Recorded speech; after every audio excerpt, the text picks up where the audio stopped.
Hello, everybody. My name is Julia Nurbin, and I am the Executive Director here at Minnesota Interfaith Power and Light. Really excited to welcome you to this video series and to let you know a little bit more about what we do here at MNIPL. We are not a utility. We are, in fact, a social movement, social justice organization.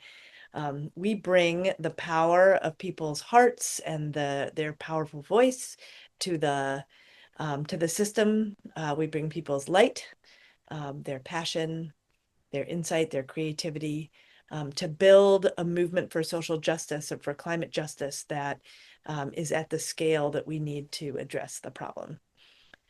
So I'll begin just by telling you a short story. It was March of 2011. And my daughter Clara was 4 at the time. And we had had 5 days in a row of 80-degree weather. And during that time, some insects had emerged and they were not able to find the flowers that they needed in order to get nectar. So while people were bringing their flip-flops out of the closet and enjoying picnics on the sort of brown grass, the emerging insects were dying. And so Clara found one of these swallowtails and was very worried about it. Its wings were hardly moving and it wasn't able to fly. And so we got a little saucer of sugar water and we brought it to the swallowtail, and I was amazed, but the swallowtail was able to get onto the little dish and lapped up the nectar and flew away. So this was a huge parenting win. And Clara went back upstairs. I went back to my computer. And about half an hour later, she paddled down the stairs and she looks at me. She's like, "Mom, what about all the other butterflies?" So anyway, that's why I do this work. We've got to figure out how to create systemic change in a way that is effective and real and leverages the power of people instead of the power of big money. So every day I wake up and I think that my job is to empower others to empower others. And you'll hear from other folks on the staff about how we do that at MNIPL. But I'll just say I am totally excited about this model of the three-legged stool. As we do our work, we think that it's really important to do practical work so that we can see the results of our time and our labor. This might be planting a garden or figuring out how to get solar on a nonprofit or a church or a synagogue. We also do systemic work. We bring our voice to the legislature and the Public Utilities Commission. We create campaigns that will measurably change the way that things are done. And lastly, and maybe even most importantly, we form relationships and we really deeply honor people's spiritual and moral voices so that we can build a cultural change movement that is at the scale that we need. So enjoy, and thank you for listening.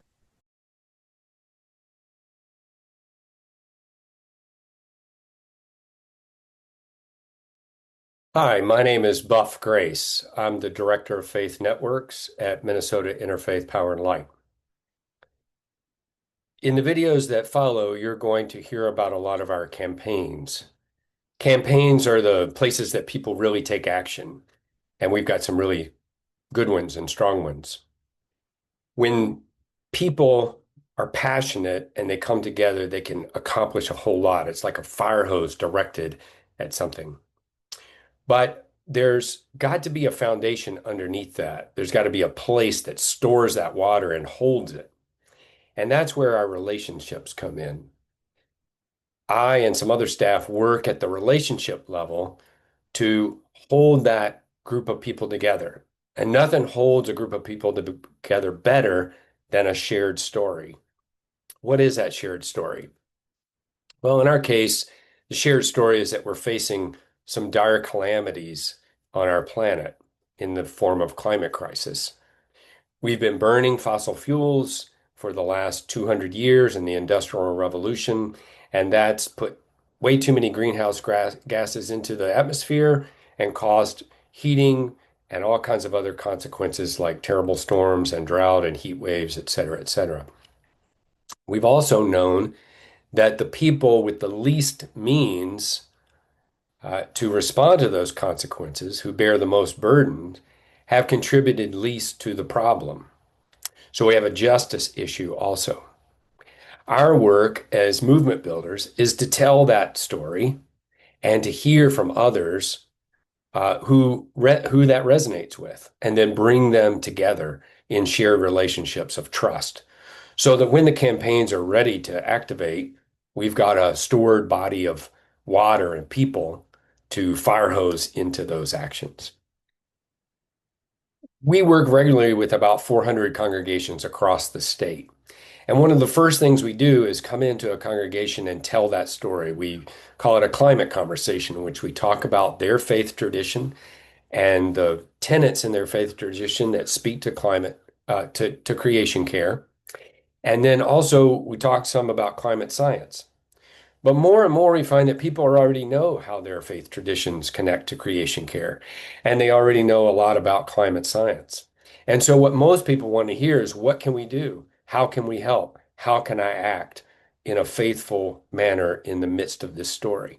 So, we help people with resources that help them take action.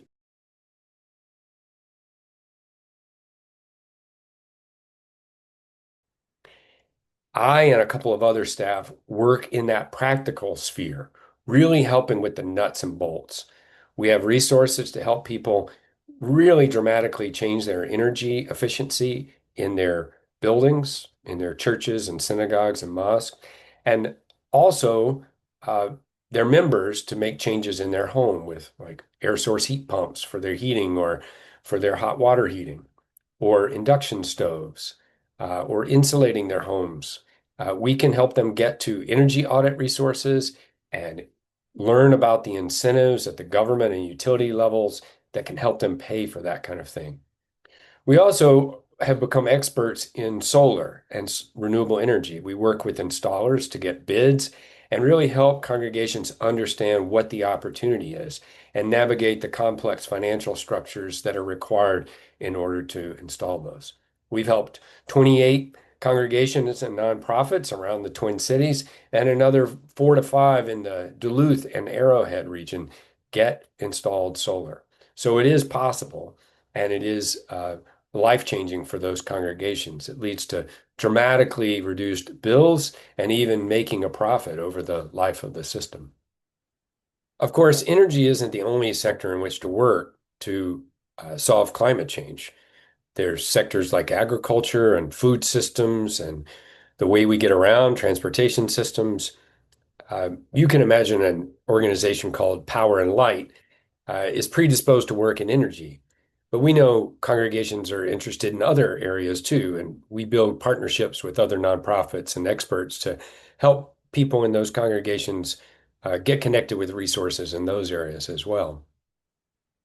And very importantly, we know that the problem of climate crisis is a holistic one that touches on many other problems in our society.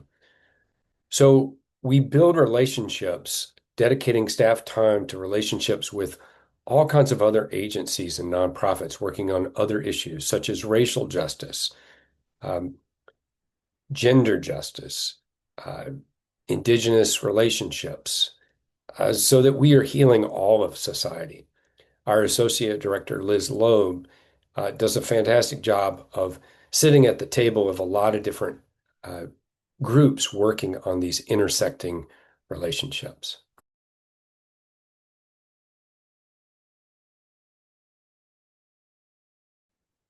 The human species faces a really remarkable place in time. This crisis is asking of us a change of behavior and revolution that we've never before experienced in the history of humanity. Carbon emissions are higher than they've been for 800,000 years, and humanity's only been around about 125,000 of those years. But we trust that faith traditions and the sources of wisdom that have developed over centuries hold the capacity to help us make that change. And we believe that we can change the story of climate change from one of despair and destruction to one of hope and healing.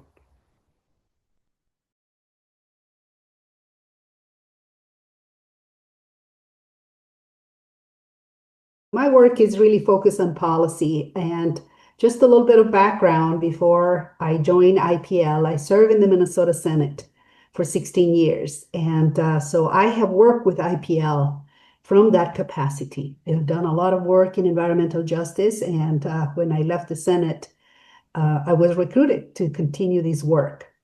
So right now we are focusing on three major issues. One is the protection of wild rice, the protection of the sulfate standards that are in place to protect water in the state of Minnesota. We work with a large coalition that involved a good group of indigenous people that are throughout Minnesota, and they really lead kind of the advocacy direction for this bill. And this coalition is called the Rise and Repair Coalition.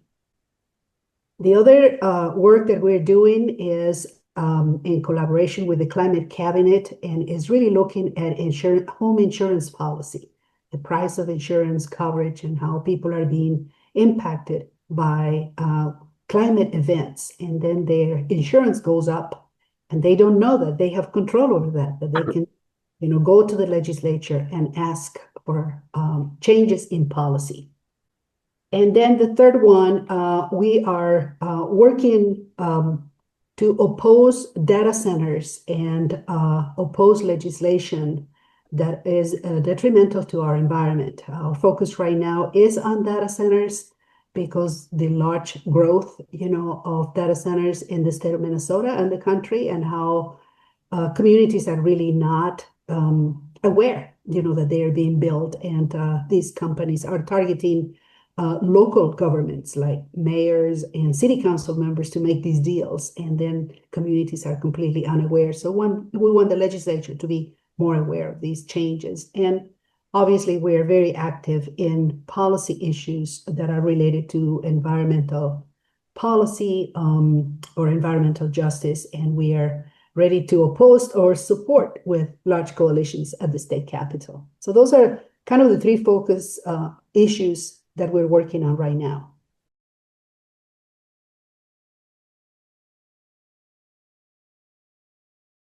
So we're really led by the voices of congregations and the indigenous groups and the people that we collaborate with.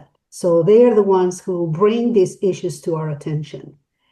And what Interfaith Power and Light does is that we connect with these congregations, with these local groups, to hear their concerns. And most times what we find is that these communities are very alarmed about what is happening. They want to take action, but they don't know how. So that is really where Interfaith Power and Light is really working hard to make sure that we connect these voices to the process, that we pass the information that we have, the technical information that we have, onto these communities so that they can be their own voice. Because a lot of these, for instance, these insurance companies, these energy companies, these data centers, they hire people to come and do lobbying for their projects, and they pay very well. These are multi-million, some multi-billion-dollar companies, and they have people working on their behalf every single day at the Capitol. Well, people don't have lobbyists, but people are directly connected to their senators and their representatives. They don't need a lobbyist, in our opinion. They should be able to organize and bring those concerns directly to their legislators. So what we have tried to do with IPL is really understand that we can do this with communities, with congregations, with indigenous groups, that we can have webinars, that we can share with them the expertise that we have, and together we can come to the Capitol and use their influence and their presence to change policy.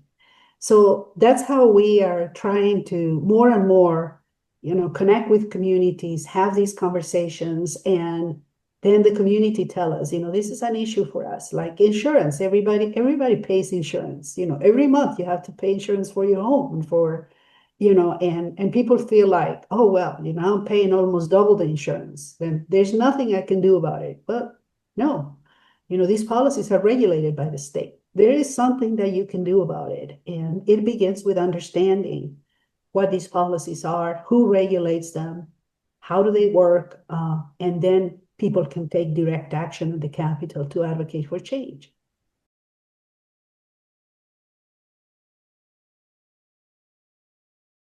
When you're in the Senate, you're kind of lonely. You have staff that is very versed on the issues, but you have to cover everything. You have to do housing, transportation, healthcare, education.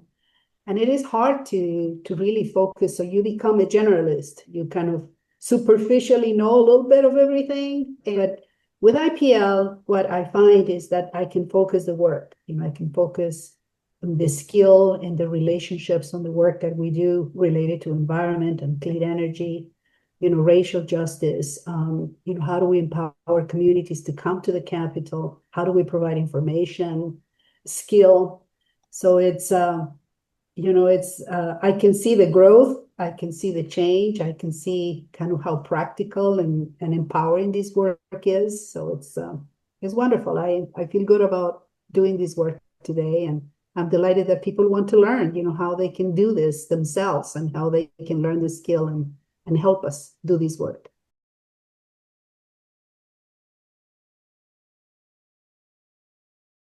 I think that we are unaware of the crisis that we are facing and how pollution and control of resources is really creating bigger problems for us. I don't think people understand the interconnection between environmental justice and economic justice and racial justice. And the more you dive into recognizing what we're doing, and in IPL, we talk about a concept of kind of exploitation of resources, right? How important it is that we understand what we're doing to the planet, what we do to exploit resources and deplete the resources from our planet for the benefit of very few, very wealthy people, not for the benefit of the majority. And we need to stop that. We need to understand that we are not going to survive if we continue to exploit the planet the way we are doing it now. And so we're not going to have the resources available for anyone. Winona LaDuke said something very interesting a few years ago when we were working, to stop Line 3. And she said, well, good luck drinking your oil. She was right. We need our water. We need to protect our water more than protecting oil. But today we're protecting, oil before anything else. So I think it's imperative that we all get involved and understand the consequences of not protecting our planet and continue to exploit the planet the way we are today. And we're in a crisis. We cannot do this to our great-grandkids, to our grandkids.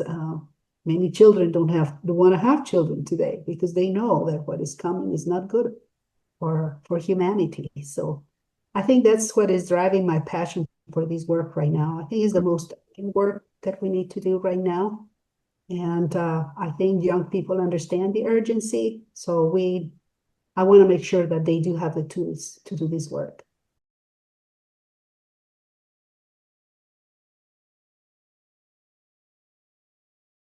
My name is Analia Schlegel Santos. I use she, her, and hers pronouns, and I'm the Environmental Justice Youth Program Director and Global Climate Justice Coordinator with Minnesota Interfaith Power and Light. Yeah, so for the last 6 going on 7 years, I have ran my youth program turned network called Youth in Power. We started out in 2019 as a summer camp and focusing on environmental justice. Ultimately for young folks that are in the North Minneapolis area, which is the area I grew up in. Right away after that first year, which was really successful, we had a 3-week summer camp. I had three young ladies who were like, we want to keep doing this and we want to keep it going. And I'm like, okay, we're gonna figure out what that looks like. Um, so Youth and Power turned into a year-round apprenticeship modeled program pretty much immediately. But I'd say the short of it is that, I've been training young folks to become community organizers that operate through the lens of environmental justice for a few years now, and it's been really wonderful. And we decided to transition from, referring to and understanding these young folks as interns to apprentices. It became this reality that, if we're addressing what young people really need, they don't just need to be an intern for the summer, and they don't just need, a job and to be seen as a number. They need community, and they need continued mentorship, and they need to be able to mentor each other, and they need to be able to safely learn on the job and get paid for their time. So we've really been focusing on shaping up what is next for the network, and what does it look like to be a safe space for young people to come in and feel like I can learn about climate justice and environmental justice and community, and be really seen and valued and held through that process, because these are hard topics.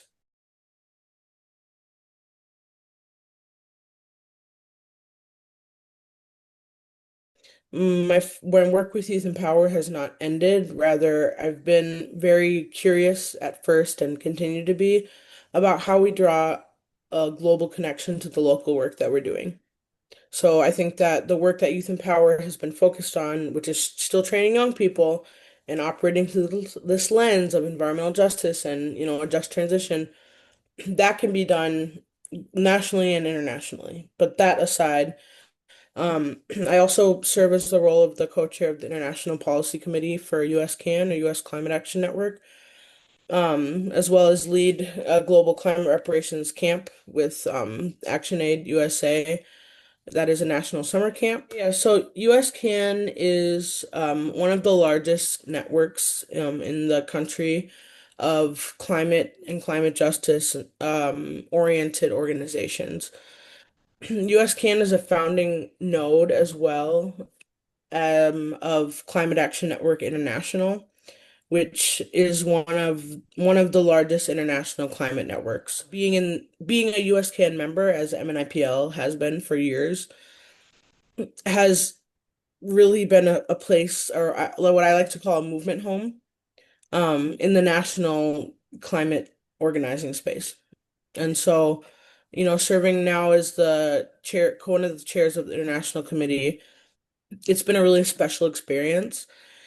And also, we're trying to both react to what's happening and be proactive with, you know, the direction that our country is going in. So I think we have a real opportunity, and one of our main goals as a committee is to, you know, tighten up our relationships with other nodes of Climate Action Network International, especially in North and South America.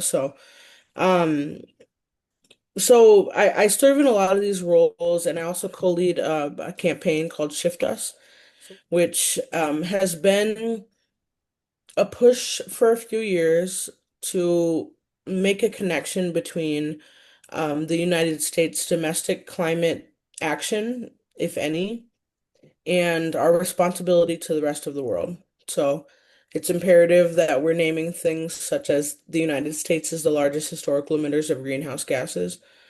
We are the largest producers of fossil fuels and one of the wealthiest countries in the world. So we actually have a higher capacity to pay what we've already signed on to paying per the Paris Agreement and other, international climate understandings. How do we take accountability as a society that's really driven the climate crisis?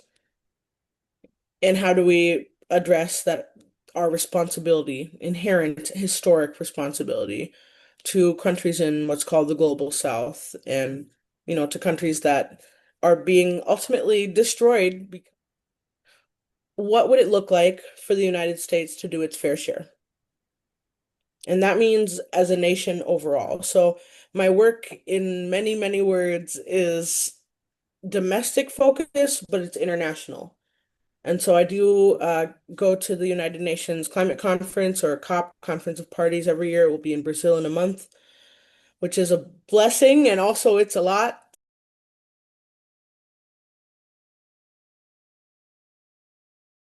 Yeah, this will be my fifth COP this year.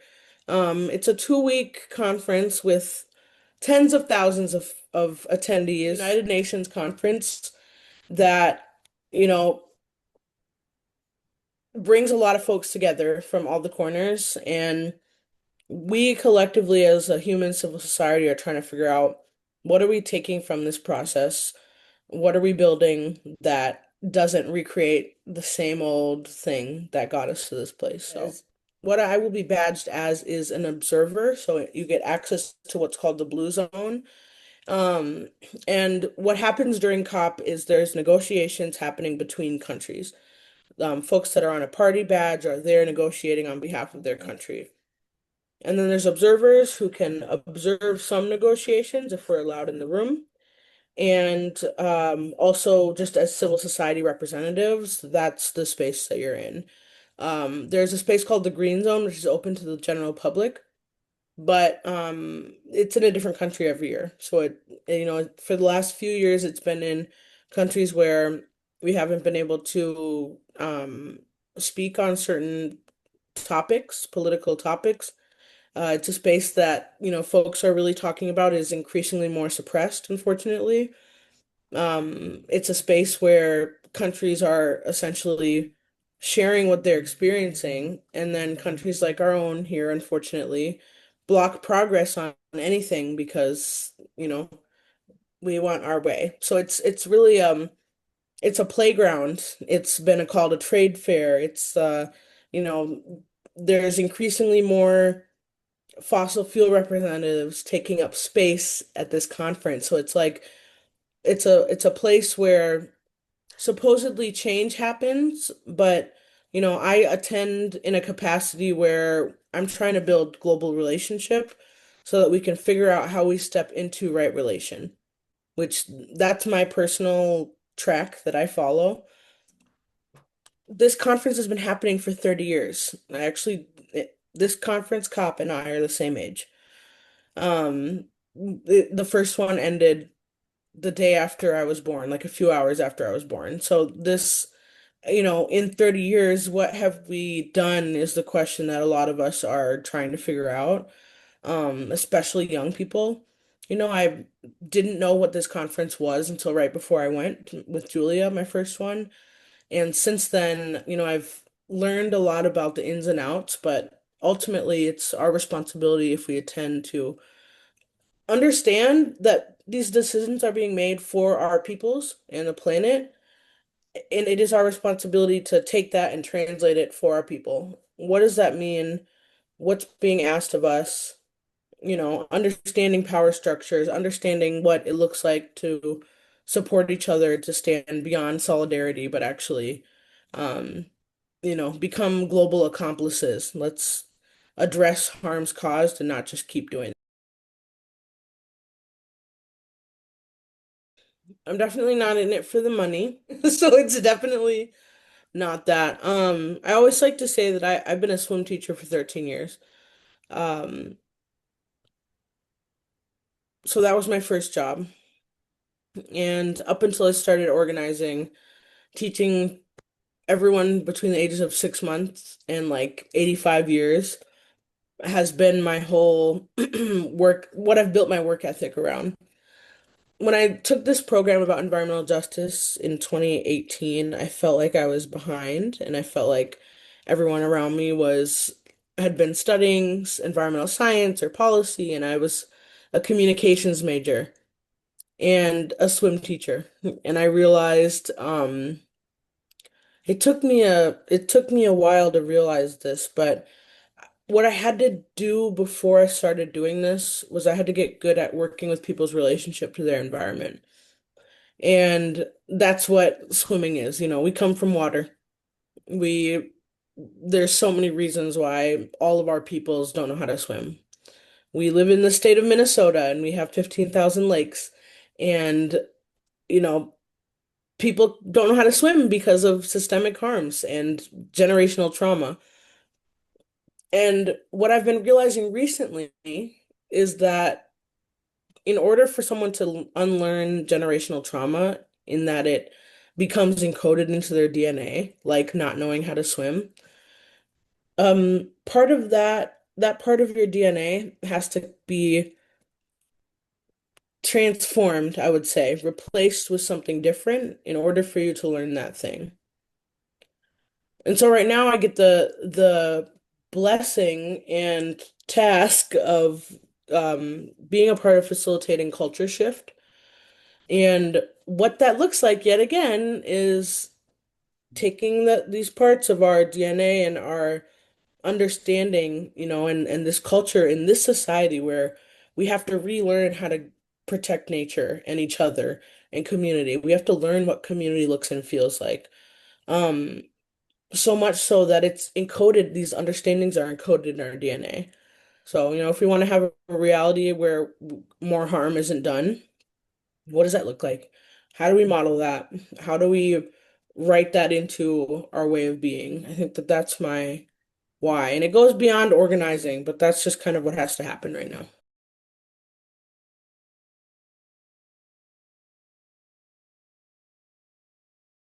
So we are a regional group within Minnesota, a regional group representing a certain part of Minnesota, northeastern in particular, but northern Minnesota. And we are doing our best to make sure that the policies that we're implementing as an organization, MNIPL, and policy and in like practical projects and in organizing, that we can translate that into our region and also lift the voices of this region back into those areas and bring those opinions and those concerns and those values back into the MNIPL space so that, the work we're doing is better and well suited for a diversity of folks. So.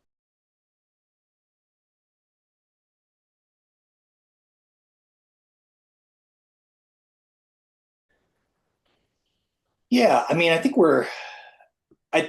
the region looks different, hence the climate justice movement or work is different. So, northeastern Minnesota is a very beautiful part of not just the state, but the planet. It is the home of the Boundary Waters. It's a home of Lake Superior, which is in the background behind me here. It is kind of the vacation home of the Midwest in some ways, kind of the ideal evergreen, loon crying, good fishing, whatever we have it, in terms of natural resources up here. And I think people broadly know this. It's also a big center of extraction for not just the state, but the United States. Most of our iron in the United States comes from mining in northeastern Minnesota, from the Iron Range in particular. We've had a historically large and still large timber industry, extractive timber industry, from statehood on. So we had these large extractive industries that are really impactful on our natural environment, and at the same time, this beautiful natural environment. So we live in these two worlds that are both critical to organize in and to understand. They're also the people that live here are really interesting as well. Even though we'll have a lot of people that vacation here and maybe have vacation homes or come to resorts, we have quite a bit of poverty. We have quite a bit of poverty in this area. We also have this is the home home of reservations to many indigenous peoples in this region, particularly Ojibwe, Anishinaabe people. And the area that I live in, that we live in this area, is currently under treaty provisions from treaties signed with those peoples. So we live in treaty right areas where indigenous people have rights, but we also have responsibilities under those treaties. So I think we acknowledge that a lot more than we used to. I know we do. And I think the understanding of responsibility comes in with that as well. So we have this great indigenous population with their own knowledge and value system that really adds to organizing this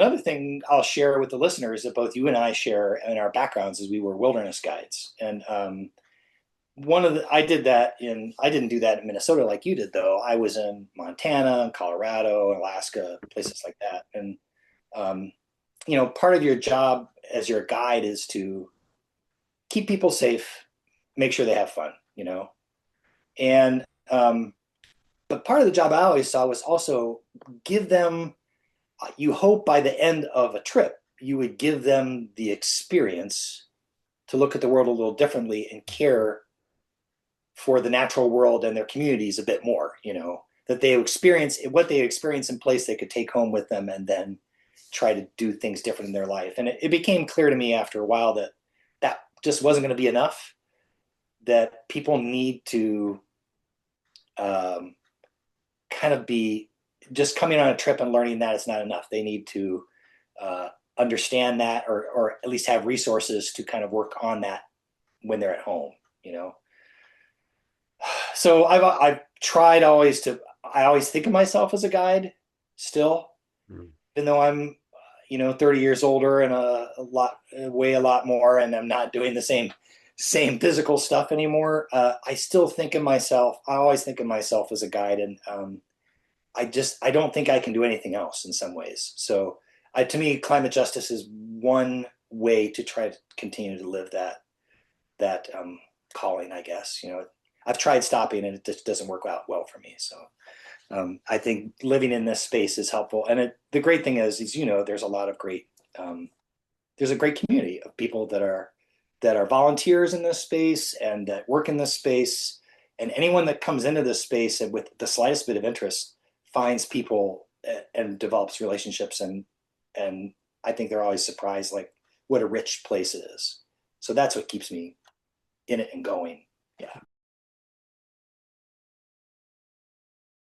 The final thing is climate justice can come in lots of different shapes and varieties and sizes, and don't get frustrated. Look for people that share some of your values and then try to talk with them about your values and then connect through that to climate justice. But there's a lot of people, if you feel isolated, reach out. There are people that want to work on the same values that you do. So.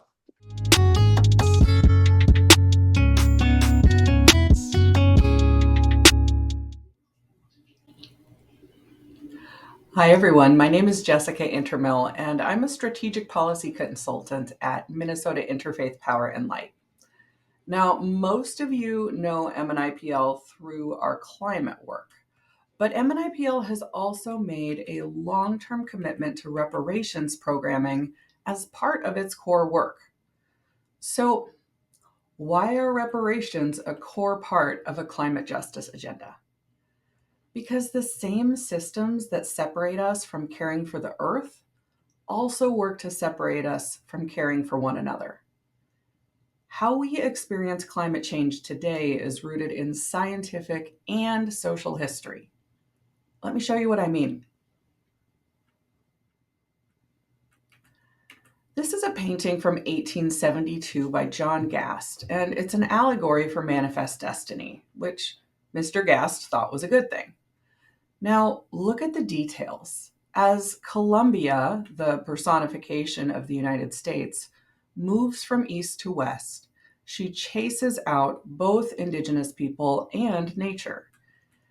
And she replaces indigenous people with settlers and nature with shipping, technology, and industrial agriculture. Now, the painting portrays this as a good thing. In fact, the title of the painting is American Progress.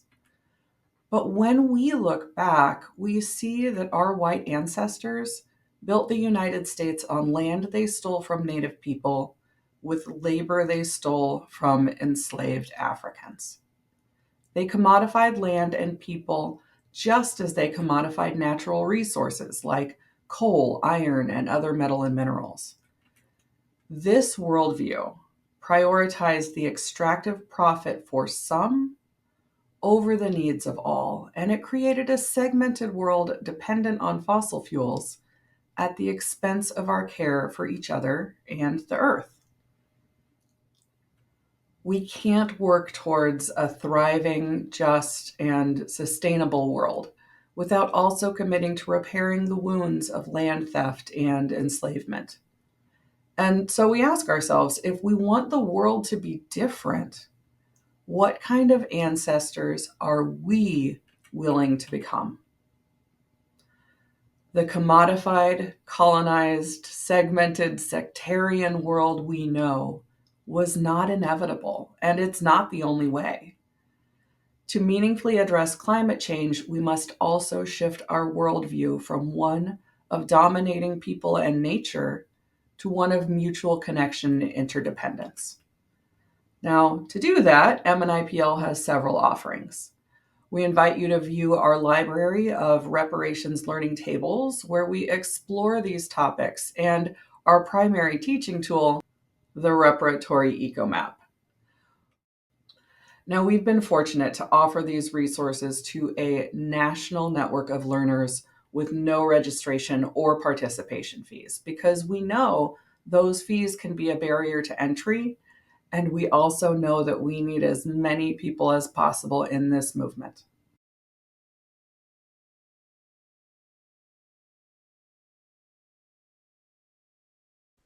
I'm going to just give one last message.